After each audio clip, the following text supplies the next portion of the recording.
Alright, tubes, another engine night here. Got Daddy Dirt Bike over here studying. Boy Scouts. Boy Scouts. He's got a big Boy Scout meeting tomorrow. We got the door open, coupe pulled out. Got Mike over here winding my coil for me. Looking good, buddy. Alright. And Lil Racer. Lil Racer over here. You gotta set the teeth going or something. Yeah, Jaws. Tell him what we're gonna do with that. We're making a holder for our magnet here. Super magnet or earth magnet. Be careful where you hold that. You don't want to do this thing. Yeah, wow. Look at that. That'll hurt you. Don't get your finger stuck there. We're going to make a cage for this. We're going to go fishing with it. What do they call that? Magnet fishing. Magnet fishing. We're going to magnet fishing. Yeah, this is a real expensive magnet. Just came from China. And then we're going to make that cage and then put this hook on the end of it. So we can... Oh, man. I melted. You caught you. I bought that shirt for you too. I know. No, that was the free one. They sent me the wrong size. Oh man. Get my use out of it. Oh well, that's a work shirt. It's a work shirt now, buddy. All right, so let me see what you're gonna do. You got this cut, so you gotta bend it in 4/4. Yeah. And weld it together. Yep. Okay. It's not gonna be easy, but we're gonna make it happen. We'll keep our eye on you. But also, put it in here and bend it. I wanted to mention a few guys. We had a few things sent in the mail here. Captain Jerk sent us a sticker. Thank you, Captain.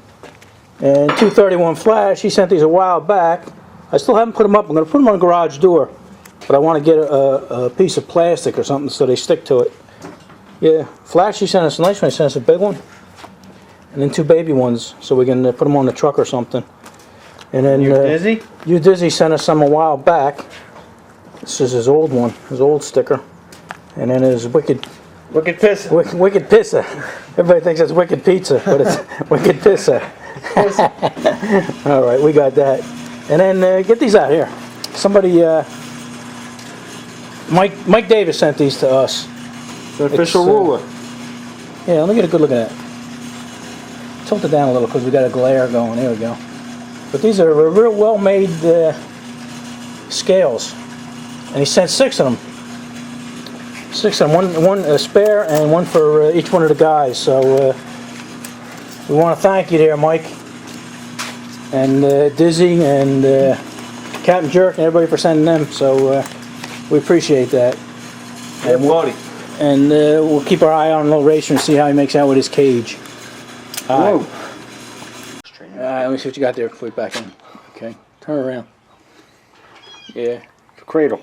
It is. He bent them all around there, and he's going to weld each corner at the 45 there, and then that should fit in there. And then this will go I thought we were going to have to put a piece on there, but that'll go right on top of there, and then we weld it around the top and the bottom, so that's not going to come off. That'll work out well. And then what we're going to do is we're going to epoxy that magnet into it, and that should hold everything together.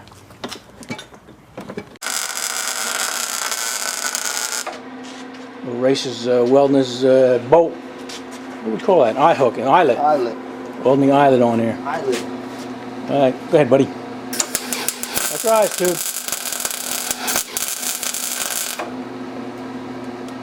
How's that welding? Because that's probably a cast, huh? Well, I ground some of it off. Yeah. Alright. Keep going, buddy. Alright. It's the next day, and here's the little cage that Racer had made for me.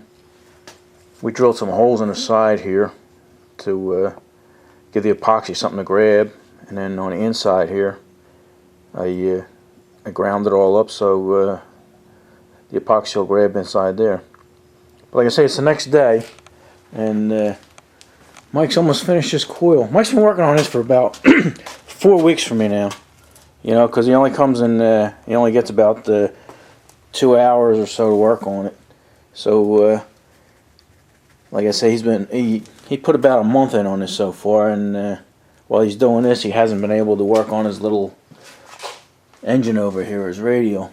So I appreciate him doing that, because he wants to see me get that little Briggs done, that FH. But anyway, what I've been doing is I've also scarred up the magnet here, you know, put grooves in it and notch the ends on it. That'll give the epoxy something to grab too. So let me get that out of there and clean that up, and then maybe we'll mix up some epoxy, put this thing together. Alright, I got this all cleaned up. I degreased it with lacquer thinner. And same with this, degrease this all with lacquer thinner. Some of you are probably wondering why I just didn't buy one with a hole in it. Well, these earth magnets here are very brittle. If I were to drop that on the floor right now, it'd probably break in half, or maybe even more, quarters or whatever. So they're really fragile, and I didn't want to take a chance of having something with a hole in the middle of it. And lifting the lifting weight on this thing is rated about 260 pounds, which is about my limits anymore. I don't want to be lifting anything heavier than that, so that's just fine with me. All right, let's mix some epoxy and put this thing together. All right, I got it all epoxied up, and it came out pretty good. I was only going to epoxy the bottom and epoxy it in place, but I had epoxy left over. I mixed too much of it, so what I did is I encased the whole thing. That'll keep metal and stuff and rust bits and everything from getting stuck in all the nooks and crannies. So it came out pretty good. Now what I'm going to do is I got a knot in here. I got a slip knot, I guess you'd call it here. So it's being held double, and then I put a couple knots in here to hold that, and I should keep that in place. That ain't gonna come off. Matter of fact, that's climbing rope. I don't know what that's rated at. I think somebody told me like 2,400 pounds or something. I don't know, something goofy, but I'm not gonna break it. That's for sure. So what I'm gonna do is right now I got this wire. It's not baling wire. It's what they keep re-rod together with. And I'm going to wrap it up. That'll keep this from untying, and then I'll encapsulate it with some plastic dip, and that'll keep them knots from coming undone. Yeah, you can actually hear the snap. This thing is pretty strong. Look at that. I could probably lift that table up with that. Like I say, these earth magnets are pretty strong. Okay. Let me wrap that up and we'll see what it looks like. Alright, I wired the tail up. I bent it back so it's wrapped up pretty good. And that'll probably be fine there, but like I say, I'm going to put some plastic dip on there and encapsulate everything, and that should be fine. Alright, we got a coat of plastic dip on there. I didn't go all the way down because I want that to be able to swivel on there. So I'm going to throw a couple more coats on that, and I think I'm going to call it done. Alright, that'll be enough for this video. See you later.